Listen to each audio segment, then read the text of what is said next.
Halo semua, selamat datang kembali di Unix 3M.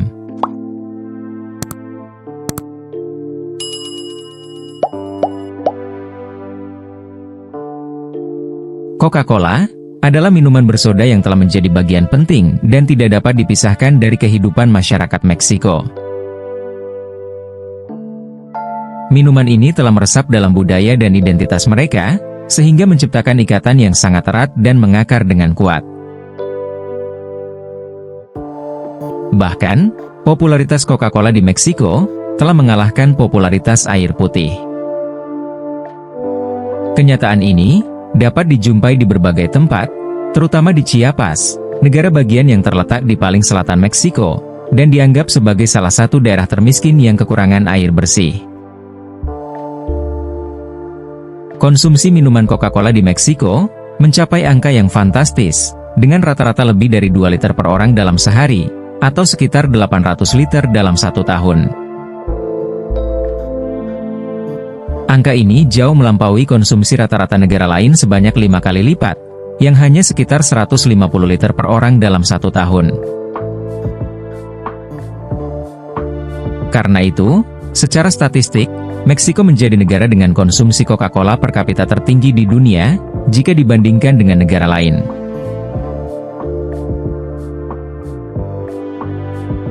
Tentu saja, fenomena ini bukan tanpa risiko. Tingginya konsumsi Coca-Cola di Meksiko, sejalan dengan tingginya jumlah penderita penyakit diabetes di negara ini, serta besarnya angka kematian yang disebabkan oleh konsumsi Coca-Cola yang berlebihan. Di Meksiko, penderita diabetes menduduki peringkat kedua tertinggi di dunia. Pada Februari 2022, diperkirakan terdapat sekitar 14,1 juta orang dewasa di Meksiko yang mengidap penyakit diabetes. Jumlah ini hampir mencapai 17% dari total populasi orang dewasa di negara ini. Meksiko juga menjadi pemimpin global dalam jumlah kematian terkait dengan konsumsi gula berlebihan, dengan angka mencapai sekitar 24.000 orang meninggal setiap tahunnya. Coca-Cola, yang mendominasi lebih dari 73% pangsa pasar minuman ringan di Meksiko, memang memiliki dampak yang serius, sehingga mengakibatkan hilangnya banyak nyawa.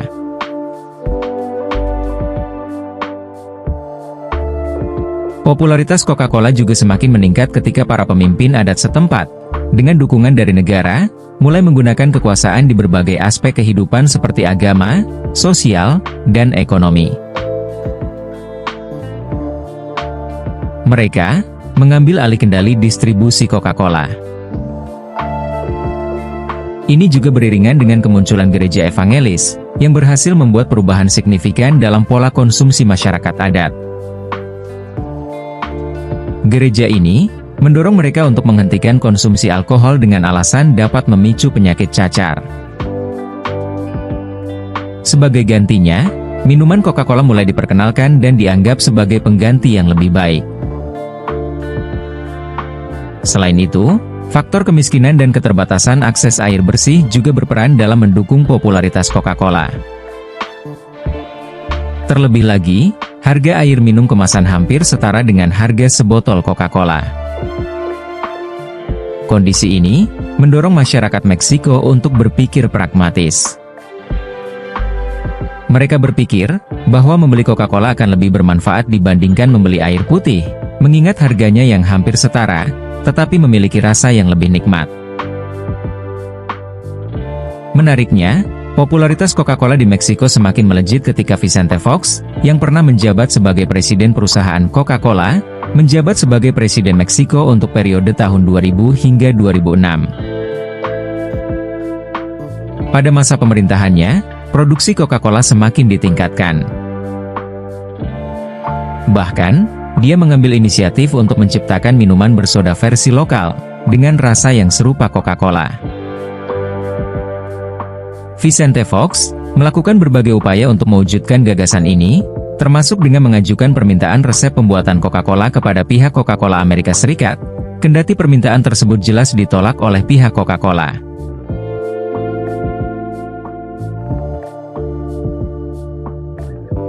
Sejarah Coca-Cola di Meksiko berawal dari tahun 1926 ketika Coca-Cola memperluas ekspansi pasarnya di negara ini.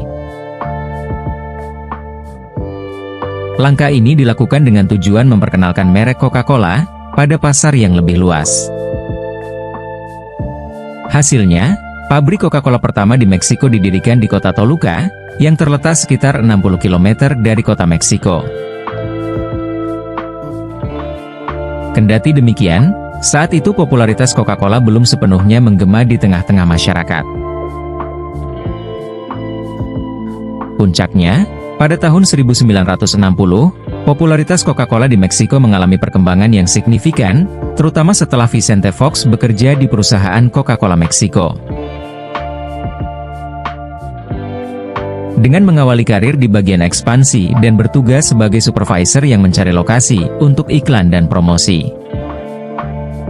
Selama sekitar 10 tahun, dia aktif dalam mencari cara untuk mempromosikan merek dan menjangkau pasar. Pada akhirnya, popularitas Coca-Cola mengalami peningkatan pesat ketika Vicente Fox naik ke posisi sebagai presiden perusahaan Coca-Cola yang berdiri di Meksiko.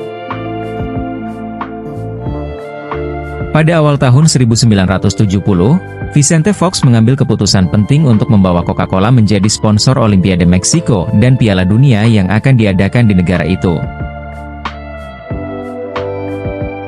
Dia percaya bahwa langkah ini akan memberikan dorongan besar-besaran bagi citra merek Coca-Cola di negaranya. Perusahaan kala itu meluncurkan kampanye yang sangat masif dan berfokus sepenuhnya pada promosi. Kampanye ini terbukti berhasil, dan popularitas Coca-Cola semakin meroket di Meksiko. Penjualan terus meningkat dan merek Coca-Cola menjadi sangat populer di seluruh negeri. Pada akhirnya, Coca-Cola menjadi minuman yang menyebar ke berbagai penjuru Meksiko, dan hadir dalam setiap momen. Pertemuan untuk merayakan kelahiran dan pernikahan, terasa kurang lengkap tanpa kehadiran Coca-Cola.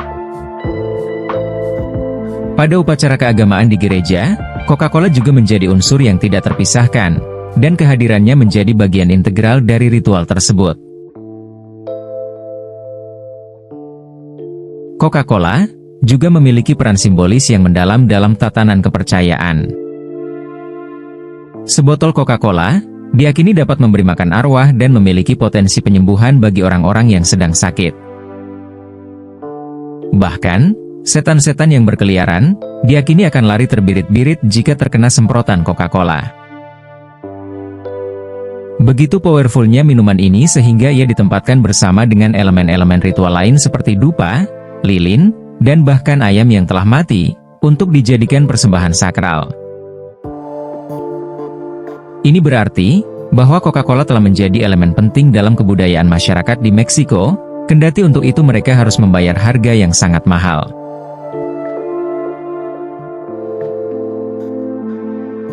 Terima kasih telah menonton. Jangan lupa like, komen, dan subscribe agar tidak ketinggalan video menarik lainnya dari Unix 3M. Sampai jumpa di video selanjutnya.